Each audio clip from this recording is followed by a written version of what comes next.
Muy buenos días, señoritas y caballeros alumnos de primero básico. El día de hoy en la clase veremos el tema números racionales. ¿Qué es un número racional?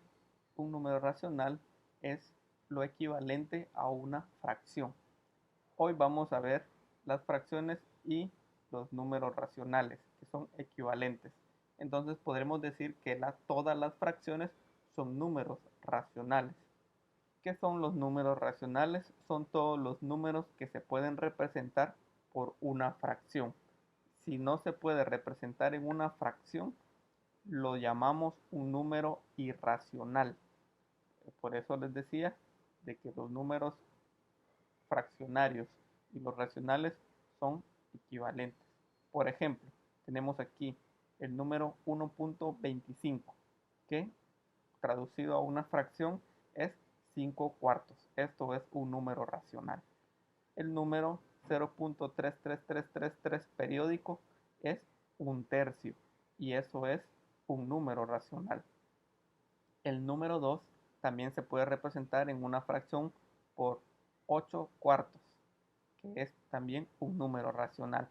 Ahora tenemos números periódicos, decimales periódicos, pero en este caso no son exactos o no son puros, sino que son todos los valores que están después del punto, no son determinados por un mismo número, sino por una variedad de números. Entonces, estos números no se pueden representar en una fracción. Eso quiere decir que no es un número racional, sino un número irracional.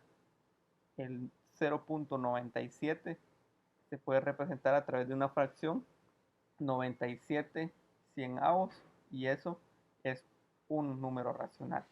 Este otro número, el número pi, también es un número periódico, pero no es un número periódico puro. Entonces no se puede representar en una fracción y es irracional.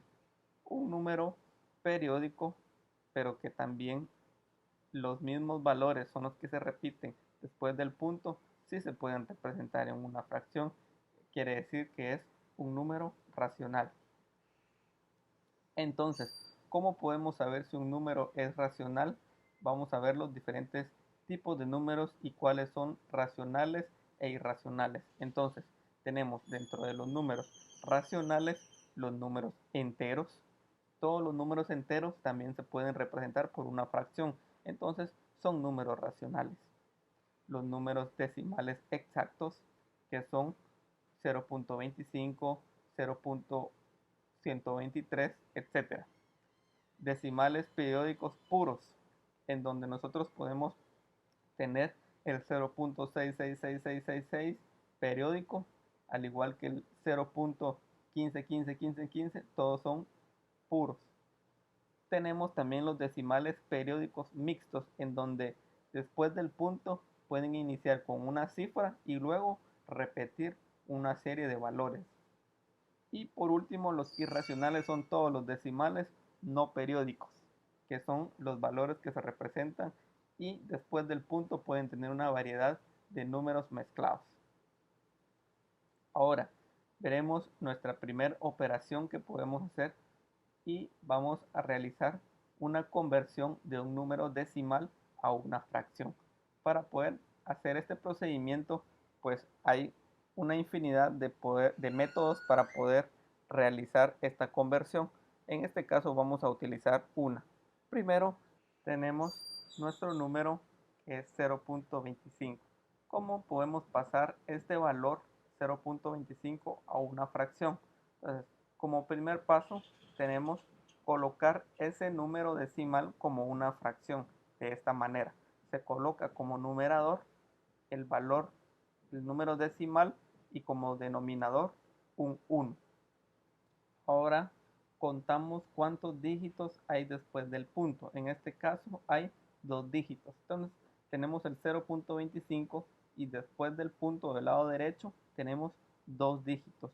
Esos dos dígitos nos ayudarán para que nosotros podamos escribir la misma cantidad en ceros para poder multiplicar en el siguiente paso.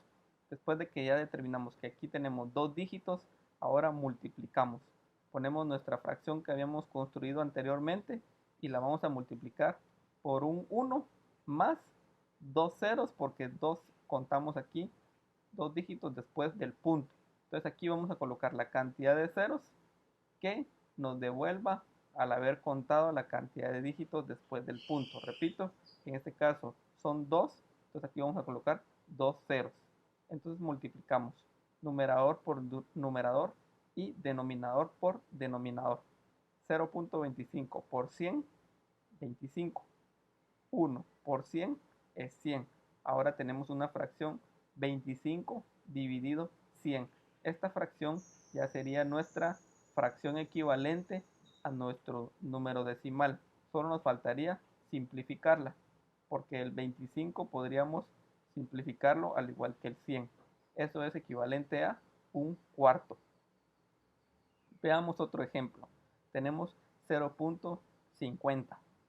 Ahora, primer paso sería colocarle un denominador 1, que lo tenemos de esta manera. Contamos cuántos dígitos hay después del punto. Tenemos dos dígitos. Entonces lo vamos a multiplicar por un 1 y dos ceros, al igual que el denominador. 0.50 por 100, 50. 1 por 100 da 100. 50 dividido 100. Y por último simplificamos 50 dentro de 50 nos da 1 y 50 dentro de 100 nos da 2. De esta manera hemos finalizado esta clase. Veremos algunas otras operaciones más adelante con los números racionales. Por el momento hay una tarea en Classroom que pueden resolver, y si tienen alguna pregunta o duda pueden hacerlo a través de la plataforma de Classroom y también pueden hacerlo a través del grupo en WhatsApp. Pasen un feliz día.